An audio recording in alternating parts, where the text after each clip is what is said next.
Dans les vents du désespoir est un monologue à trois cordes qui devient dans ses réduits un huis clos tragique. Une introspection qui gouverne chacun de nos rictus et nos interactions sociales. Le flottement de l'âme et ses conséquences, narrés dans un tempo puissant et rapide, ne laisse aucun répit au lecteur. Il vous plaira, mais surtout, vous conduira sûrement vers votre propre affirmation. C'est aussi une ouverture psychanalytique pour la compréhension de certains aspects de l'être et sa descendance. Du pater familias, du père potentat au simple père nourricier ou biologique. Cette écriture ciselée qui interroge et embarque chaque élément à sa conteste, l'art de nous rappeler la mécanique de Dostoïevski, mariné dans l'aphorisme nietzschéen, deviens ce que tu es.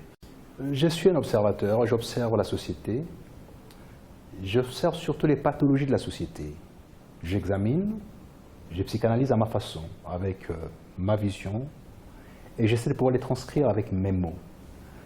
Et ce qui m'intéresse plus, c'est la société africaine dans sa diversité, notamment celle noire à laquelle j'appartiens, et plus particulièrement celle congolaise.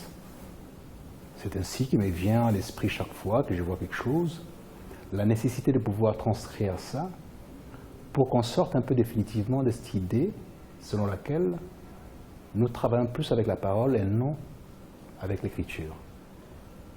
Je pense que ce qu'on peut retenir de ceux qui nous ont colonisés, c'est plutôt l'écriture. La leur, mais bien entendu, mais qu'on s'est approprié. Voilà d'où vient l'inspiration et les processus maintenant à la mise à l'écriture de ce que j'essaie de découvrir ici et là.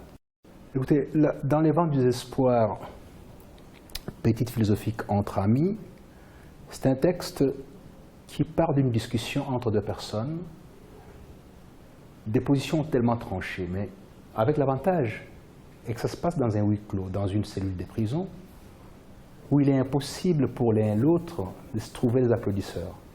Et par conséquent, seule la raison l'emporte dans la discussion.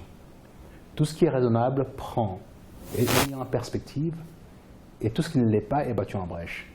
On ne gagne pas par la force physique, on ne gagne pas par l'autorité matérielle, on gagne par la force de la raison.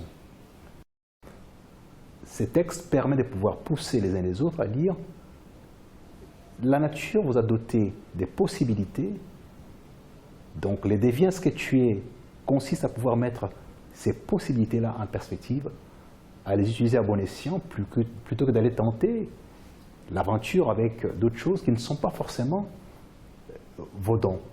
Dans les vents du désespoir, c'est le deuxième ouvrage après Ma Nation. Il est publié depuis 2013, donc il est en circulation depuis très longtemps aux éditions Mabiki de Bruxelles à Wavre. Et je pense qu'on en trouve encore ici ou là. Les prochains textes, il va sortir encore dans le courant du mois d'octobre ici. C'est La révolte métaphysique d'un jeune Congolais, dialogue et ajustement raisonnable.